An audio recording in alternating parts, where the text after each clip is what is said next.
রথ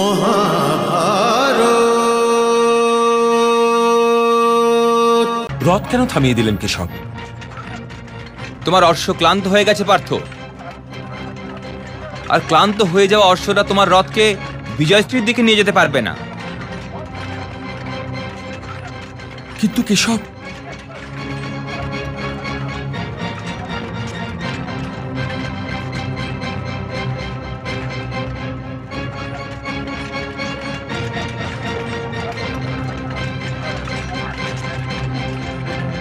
এখন সূর্যাস্ত হতে আর বেশি দেরি নেই কেশব।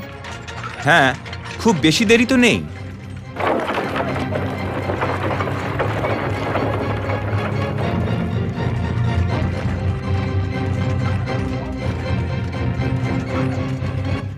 সাবধান অর্জুন! দুর্যোধন, অর্জুন এখন ওর রথের ওপর দাঁড়িয়ে নেই।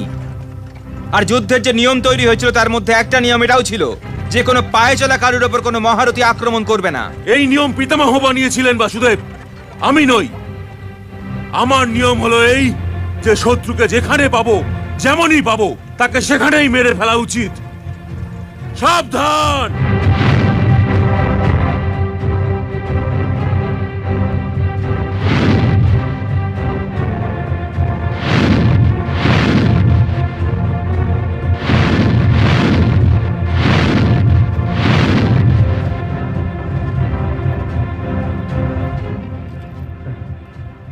অস্ত্র ওঠান ভ্রাতা দুর্যোধন, অস্ত্র ওঠান।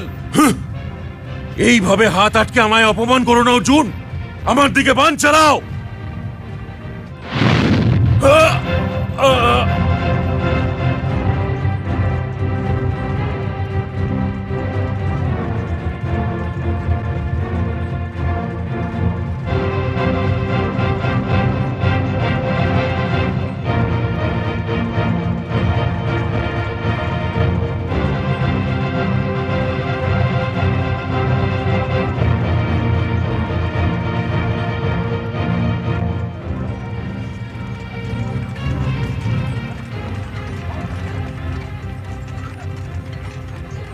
এটা খেয়াল রেখো পার্থ, যে জয়দ্রথের মাথা কেটে ভূমির ওপর গিয়ে না পড়ে।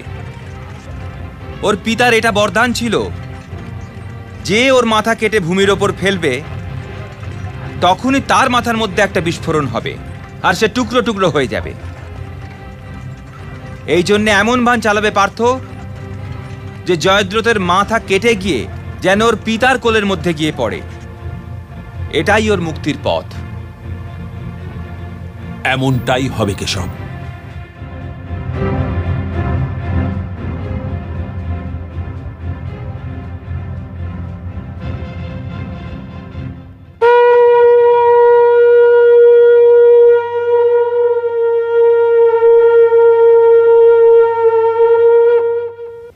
এই দুর্যোধন দেখছি আজ আমাকে বদনা করিয়ে ছাড়বে না।